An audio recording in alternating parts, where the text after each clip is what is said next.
Numéro 3, Trayvon W. En avril 2011, Trayvon Wynn, 24 ans, rendait visite à des proches à Brooklyn, New York.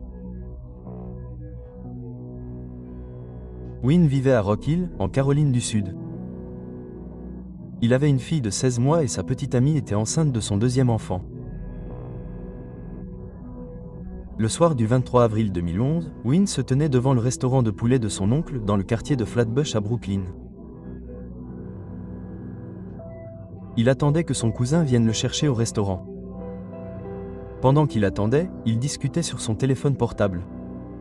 Un homme vêtu de noir et portant une capuche passa à côté de Wynn. Il le regarda en entrant dans le restaurant. Dans le restaurant, il semble ajuster un objet à sa ceinture, puis il le met dans une poche de sa veste. Quelques instants plus tard, il sortit du restaurant et sembla s'éloigner. Mais il fit ensuite demi-tour, sortit une arme de poing et tira 2 balles dans la poitrine de Wynn. L'homme s'enfuit alors. Wynn tomba au sol et lutta pour se relever. Trayvon Wynn, 24 ans, a été emmené à l'hôpital et a été déclaré mort 1 heure après avoir été abattu. Le tueur n'a jamais été identifié. Au-delà du meurtre en lui-même, ce qui a perturbé la famille de Wynn et certains membres du service de police, c'est ce qui s'est passé après qu'il a été abattu. Une foule s'est rassemblée autour de lui, mais personne ne l'a aidé ni même ne s'est agenouillé pour le réconforter. Ils l'ont juste regardé se vider de son sang sur le trottoir. Un homme a pris une photo de l'homme mourant avec son téléphone. Certains membres de la famille de W pensent que le meurtre était une erreur d'identité. Ils ont déclaré qu'il n'était pas resté assez longtemps à Brooklyn pour s'être fait un ennemi qui voudrait le tuer. La nuit précédant son meurtre, l'un des cousins de W avait été impliqué dans une altercation physique. Ils pensent que ce parent était la véritable cible. La mère de W a appris qu'un témoin avait entendu le tireur dire qu'il avait tiré sur la mauvaise personne. Cependant, la petite amie de W pense qu'il était la cible. Elle a souligné qu'il avait tendance à s'attirer des ennuis. Il avait un casier judiciaire qui comprenait des condamnations pour agression et possession d'armes. Il avait purgé une peine de prison et pendant qu'il purgeait sa peine, il a été arrêté en possession de contrebande. Grâce au peu de temps qu'il a passé à Brooklyn, il s'est fait un ennemi. Elle a souligné que le tueur l'avait regardé en face avant de lui tirer dessus. Cela fait 14 ans que Trayvon Wynn, 24 ans, a été abattu. Son affaire est considérée comme classée. Numéro 2, Savano Oblast Cano Tolentino. Le 26 janvier 2021, Savano Oblast Cano Tolentino, 19 ans, a quitté son domicile à Huánuco, au Pérou. Il se rendait en Colombie centrale avec 2 hommes qu'il avait récemment rencontrés. Abbas prévoyait d'acheter des vêtements puis de retourner à Lima pour les vendre. Mais environ 2 semaines après son départ, Oolita a contacté sa famille. Il a déclaré que les 2 hommes avec qui il voyageait lui avaient volé tout son argent, soit environ $1 300. Il a contacté sa sœur via WhatsApp et lui a demandé de lui envoyer de l'argent pour qu'il puisse rentrer chez lui. C'était pendant la pandémie de Covid-19 et en raison des règles de confinement, elle n'a pas pu lui transférer l'argent avant le lendemain. Mais sa famille n'a plus jamais eu de ses nouvelles. 4 jours après avoir eu de ses nouvelles pour la dernière fois, le 14 février 2021, un voisin de là a envoyé à sa famille une vidéo qui avait été mise en ligne sur TikTok. Elle est devenue virale. Le voisin pensait que là était dans la vidéo. C'était une vidéo troublante enregistrée sur un téléphone portable. La famille d'Obedia l'a immédiatement reconnue lorsqu'elle l'a vue dans la vidéo. Il se tenait sur un pont et 2 hommes l'interrogeaient sur ses origines. Les 2 hommes semblaient être des inconnus d'Obelas et ce ne sont pas eux qui l'ont escroqué. Ella a répondu, je cite, « de Monaco, au Pérou », fin de citation. Puis, soudain, l'homme qui n'enregistrait pas a attrapé Obelas par les jambes et l'a fait basculer par-dessus la rambarde du pont.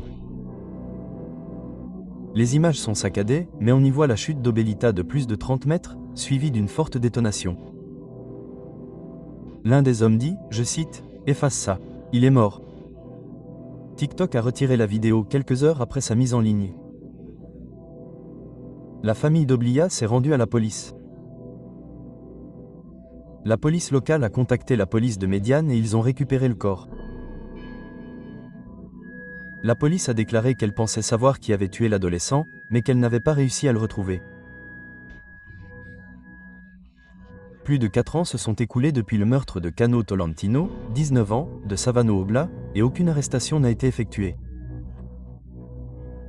Sa famille espère toujours obtenir justice pour ce meurtre brutal, choquant et insensé. Numéro 1, Lise Barza.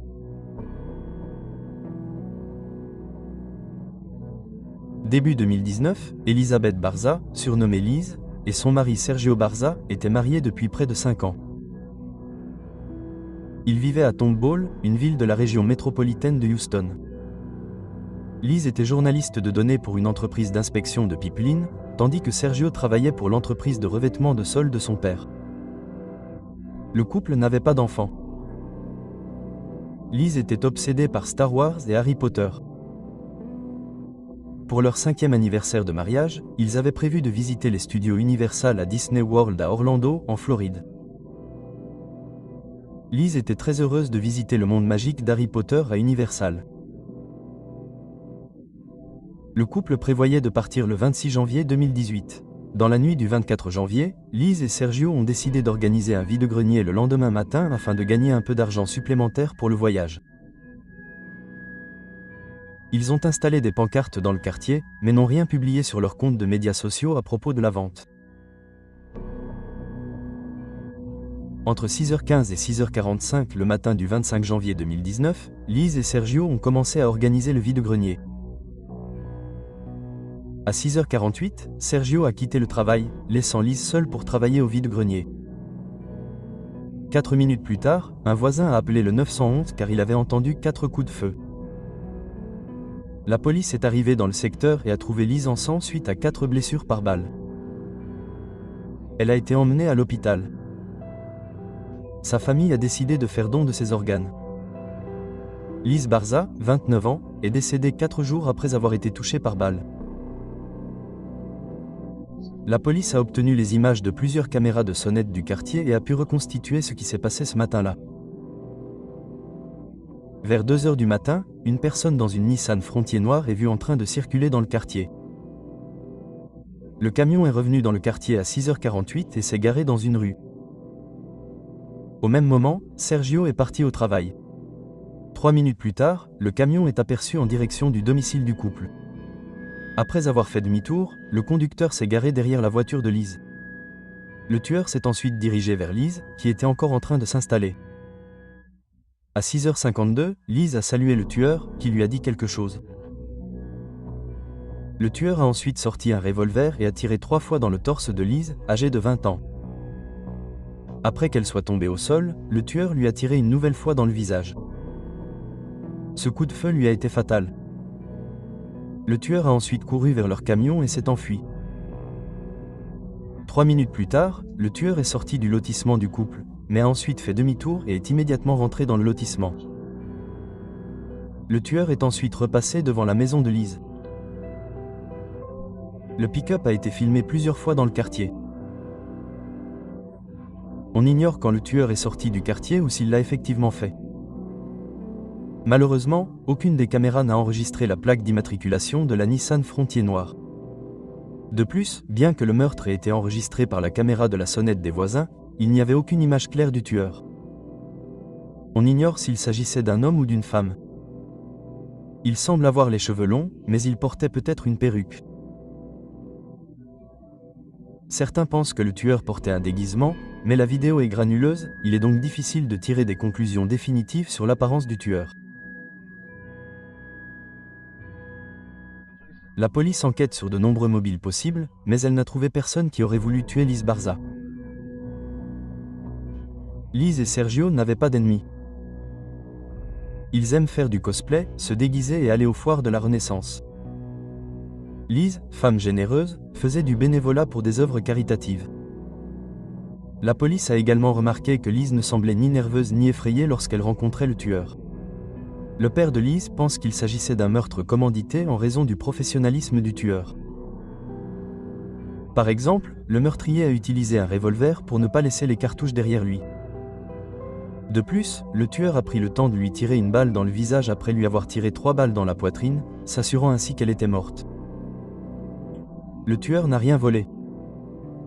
Ils se sont simplement approchés de Liz, l'ont abattue et se sont enfuis. Le crime a duré environ 30 secondes. Sergio dit qu'il sait que beaucoup de gens pensent qu'il est responsable du meurtre de sa femme. Les gens trouvent suspect qu'elle ait été tuée quelques minutes après son départ au travail. Cependant, Sergio maintient qu'il n'a rien à voir avec le meurtre de sa femme. Il dit avoir pleinement coopéré à l'enquête et avoir passé un test polygraphique. Il dit avoir réussi le test. Sergio dit qu'il n'a aucune idée de qui a assassiné sa femme depuis 5 ans ni pourquoi elle a été tuée. Il semble que Liz ait été ciblée et que le tueur savait qu'il pouvait la trouver en train de préparer le vide-grenier. Mais Sergio ne pense pas que beaucoup de gens étaient au courant de ce vide-grenier. Ils n'avaient décidé de le faire que la nuit précédant le meurtre et ils avaient mis des pancartes ce soir-là. Ils n'en ont rien dit sur les réseaux sociaux. 1 an et demi après le meurtre, Sergio a rencontré une femme nommée Amber et ils se sont mariés plus tard. La police a déclaré qu'elle n'avait éliminé personne comme suspect. La famille de Sergio et Liz espère que son affaire sera bientôt résolue. Merci beaucoup d'avoir regardé la vidéo d'aujourd'hui. Si elle vous a plu, nous vous serions très reconnaissants de vous abonner. N'oubliez pas non plus de regarder nos courts-métrages sur YouTube.